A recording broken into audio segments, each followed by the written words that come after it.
So with all these videos and obviously going full time, you've had a lot more time to do collabs. And like you alluded to earlier, you did some with Gatlin, who's huge. Him and his grandma are huge on Yeah. Instagram and YouTube and everywhere. And then you did a couple with a past guest of ours, Natalie. So Oh, yeah. how fun has it been to do all these collabs? So honestly, that's like a dream come true for me. Mm. I starting off recognized very early on like the best way to grow, and I mentioned this earlier, it's not a competition. We as agriculture, if I can collaborate with a another farmer, we're only expanding our audience. You're doubling your efforts, right? It's not a Oh yeah. competition. You're reaching my audience and I'm getting be in front of her audience. And so I knew right away that's something I wanted to continue doing was collaborate. And so while I was working, it's just not really possible, especially in all parts of the country. And so it's a lot of virtual stuff. Hey, send me a clip. And I did last year, I did a lot of like five farm facts with friends. And I would have Hmm. one person send me a fact and I would put five people together and do those. Now that I'm full time, I've been able to actually travel and get to be like in the same scene with these people. And it's just been a blast to not only get to know them and pick their brain on like the industry, like Gatlin's been so helpful, giving me tips and tricks and things that he knows. And Natalie, same thing, like sitting down to talk about the algorithm, what works best for them. There's so many Mm. valuable tips you get from being with them in person, but then you come to the video side of it, it's like, man, the energy you start to feed off of one another, and it's so different than when you do things virtually. And so that's something I continue or want to continue doing is just those in-person collabs. The hard part is justifying, okay, do you drive all the way down to Texas to do one video? Like that's not possible. And so I've been, I'll get invited to something like the Kentucky National Farm Machinery Show. It's Mm. like, okay, that's good, but can I make videos while I'm there or make some more connections? And so you start to piece things together and you try to, get as many videos as you possibly can. I'm going down to Texas here in the next couple weeks and trying to like plan out, I'm going to visit three farmers along the way and try to get some videos done. That it's just a blast. I truly live in the dream. That's awesome, and yeah, like you're saying, I'm sure it's so much easier to have that rapport and just that excitement in the videos when you're in person. I mean, you can only do so much like virtually, whether you're making like the five farm facts, and those were so cool. Like you had so many different farmers on there, like sharing their homesteading, sharing their farming operation, and so many facts. And I mean, like you're saying, it's a great way to like share those audiences. Like you're not. It's not like you're stealing audience members. You're not competing against each other.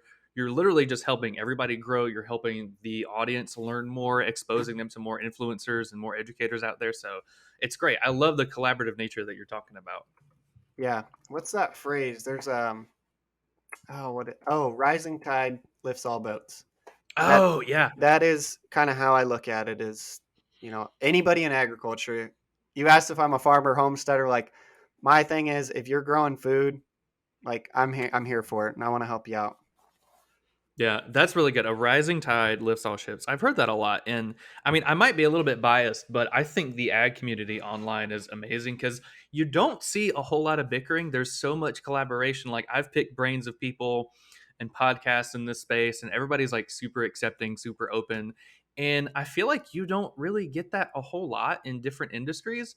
And I don't know, maybe it's because do you think has really always been like that? Has it's always been collaborative to in a sense? In a sense, now we talked about transparency. I'm going to get transparent with people and tell you that farming's not all sunshine and roses here. It is interesting how typical farmers are actually pretty competitive. Like they'll sit around at the coffee shop and talk, but they don't really talk about how many acres they got. They don't really discuss Mm, like the hybrids or like they are a little secretive. And so that's been interesting on social media. You almost have the exact opposite. And I think it's a personality thing because people that are on social media are much more willing to share their lives with people. They understand mm. they're in front of an audience. Whereas a typical farmer, they're just not like that. It's just kind of how it is. And maybe that's just here in Nebraska. I'm not speaking for the rest of the country, but it does seem to be a little bit closed. However, if you are someone that's asking for advice or you're getting started and you want help, I know so many farmers that are willing to step up and say like, yeah, if you're getting started, like let me help you. I'll drive my tractor over here. So it is a very helping community.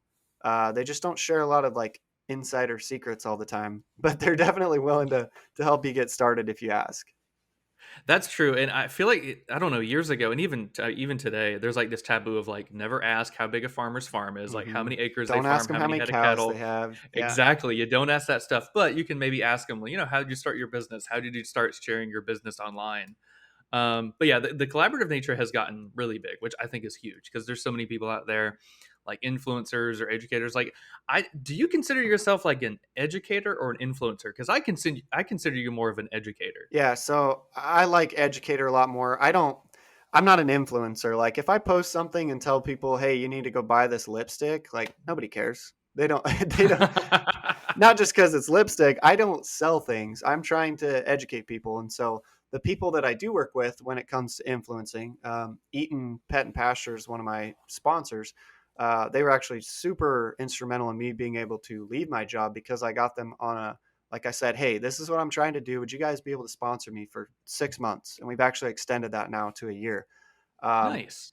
that, in my opinion, I'm not necessarily influencing people to, oh, go buy this product.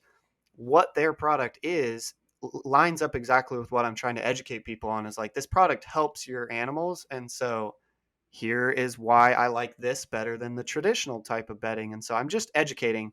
And if they happen to want to buy it, like, here's where I go to buy it. Here's a code if you guys want to save money, but I'm not intentionally trying to sell things. And that's what I didn't want to do. I didn't want to have all these affiliate links and like make my income based on selling because then there's so much pressure on me to sell. My content then suffers because now I'm just trying to do ads and I'm not actually providing any Yeah. value to the consumer. It's a downhill slope once you start down that road. And so, yeah, definitely more of an educator is my hope.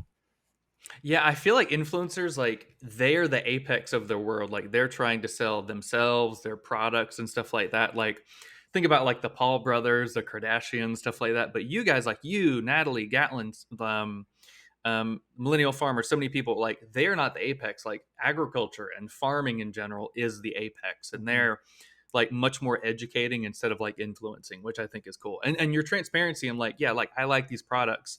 They help my business, and I've been using them for a long time. Like you're educating them on why they're using the products and why like they should continue to. So, and that's like another marketing thing. People love buying stuff.